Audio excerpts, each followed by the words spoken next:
Hey, you there! I want to remind everybody that if you end up liking this video, please consider subscribing. It's free, and you can always change your mind. And right now, YouTube says that over 90% of people that watch my videos aren't subscribed, so it would really help, and with that...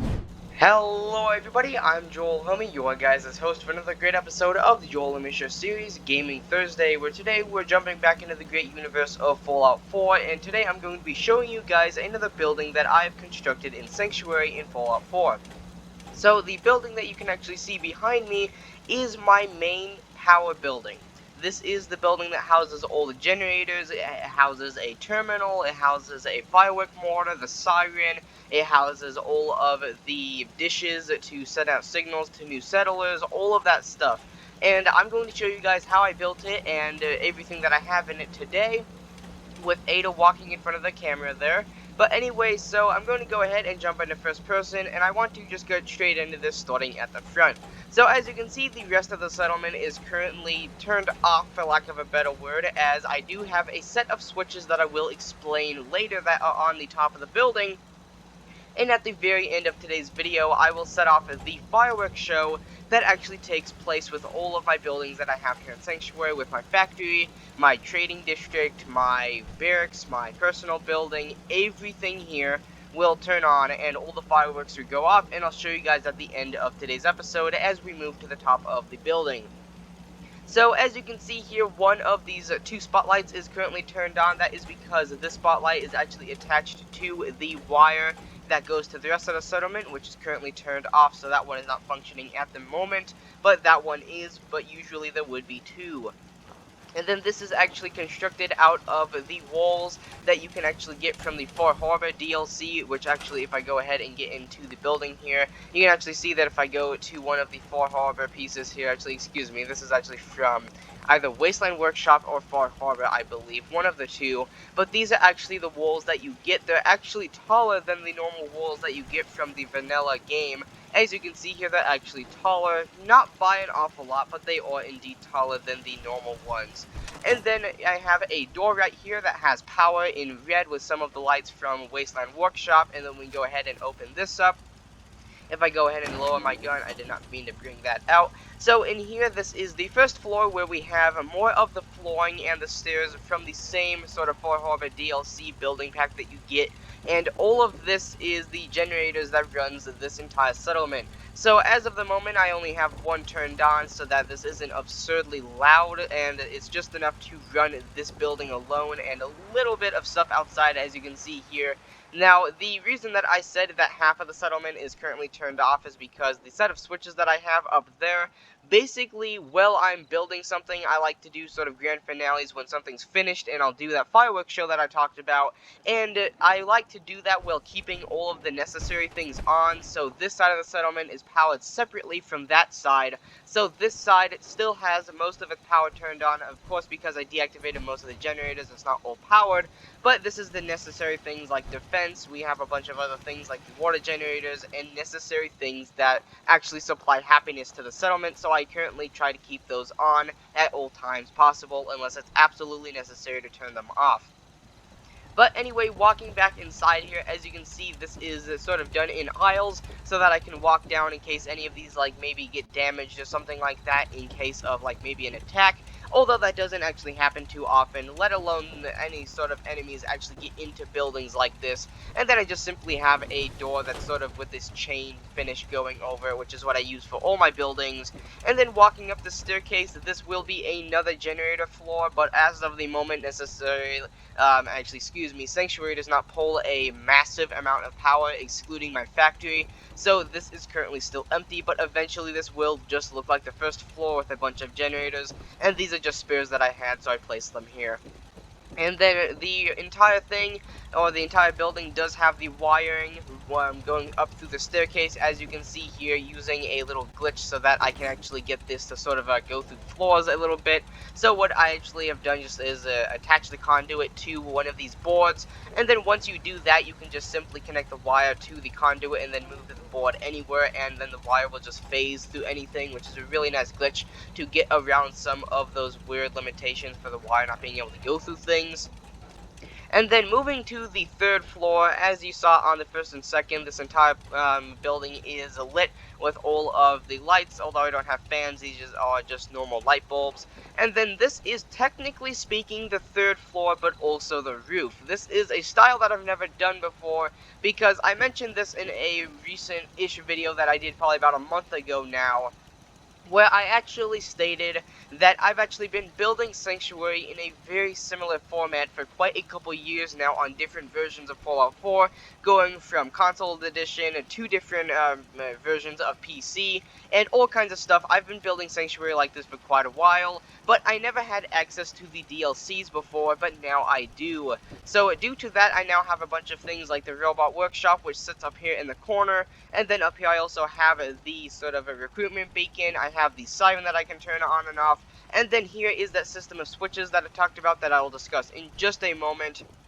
And then I also have the terminal for the settlement that controls everything going from the factory machines all the way to certain switches. I can even turn certain sections of the settlement off at will if I really wanted to.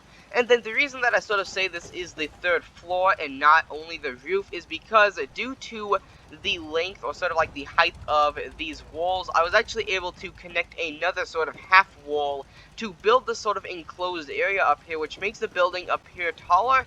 But this is actually, technically speaking, just for looks and a little bit of a cooler sort of aesthetic on the inside here, so that it actually seems like you're still enclosed and people from the outside might not be able to get very good shots at you while you're covered by all of this sort of the walls, rather than being able to get shot, like if you were standing on top of one of those buildings that I've been building for a lot longer than this one.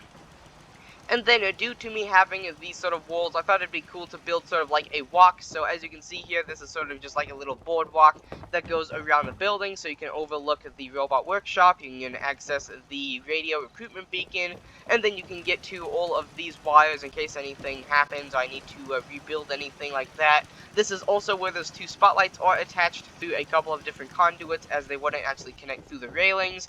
And then, as I said, due to this side of the settlement currently being turned off, this spotlight is currently not activated as it is connected to this sort of conduit that doesn't have power on as of the moment. So now let me go ahead and explain to you my system of switches that I have. So this first one, as you can see here, is a complete kill switch. So this kills the entire settlement besides this building here, obviously. This building will maintain power unless I turn off this one generator down here, which kills absolutely everything. As you can see there, it turns everything off. But the switch up here kills everything excluding this building, and as you can see, that one is on. But if I were to turn it off and the entire settlement went on, it would kill everything. Like you can now see if I go over here, you can see that the signal is lost and all the power down here completely is now gone. But if I were to turn only this switch on, then only that side of the settlement would sort of activate again. But what I call sort of like the commercial side of the settlement, where all of the stuff that isn't necessary is still turned off. And that is what this switch is for. Now, this was originally the complete kill switch, but I really wanted to have access to deactivate only sort of like these firework mortars, so that I can do the special fireworks shows while keeping all of the necessary things turned on. So now comes the fun moment where I get to turn all of the sort of power on and show you guys the fireworks show. So I will go ahead and quickly access this terminal just to show you what's on here really quick after I do the firework rocket, so that you can see the rest of the things that I can access in the settlement. But right before that, let's go ahead and flip the switch and see the fireworks show. So the switch is flipped, and as you can see there, we now have fireworks. And that is the fireworks show. Now, sadly, due to the lack of power, it actually seems like the factory did not light as of the lack of power, but if I go ahead and actually turn on a couple here, there we go.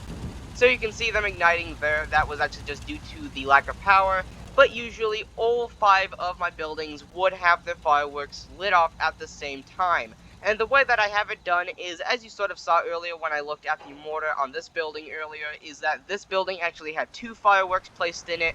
My personal building only had 1, the barracks had 2, my shopping district had 1, and then the factory had 2. So it alternates between, so that we have sort of like a cool sort of thing going on with everything. And now if I go ahead and actually go back into the building with all of the noise, once again I do apologize, and also for the fireworks show sort of not going to plan there due to the lack of power. But now if I access this terminal, you can see all the different things that I can access. So here we have all of the builder controls. So here we have the weapon forge, the energy weapon forge, the builder, ammunition, food, the firework mortar control, which controls the delays, switch control, turret control, spotlight control, so I can control just about everything from only this building. Like you can see here, I can deactivate all kinds of stuff right here. Like if you can see, I'll go ahead and look down here, and now you can see that both of the turrets are in fact deactivated. And if I were to go to this terminal again and do the same thing to the spotlights, I could once again go ahead and actually sort of mess around with these, and I could go ahead and actually target myself, so target admin user. And now if I actually go ahead and walk down to the surface, I'll go ahead and actually sort of just walk around and show you guys what this is. So as you can see, this main spotlight at the front gate is also pointed at me, as well as the two on the building are also pointed at me currently. Like you can see, if I get close to the building, I can get them to both shine on the building in sort of a cool effect there. But that is my power generator building that I've currently have built for Sanctuary to both sort of power and also control everything else, going all the way to the smallest details, like in controlling lights, builders, even the population lights. Everything in Sanctuary is completely controlled by this building. Now, I do hoping you guys enjoyed today's video. I do apologize for the bit of amount of stuttering and weird things that I did with my mouth during this video due to me talking a bit fast. But I do hope that you guys enjoyed today's video. I thought that this would be a really cool thing to cover, as I'm actually quite proud of how this building actually came out and all the cool stuff that it can do due to some of the things that I've gone in the past with some of the DLCs and add-ons. But with all that being said, if you guys enjoyed today's video,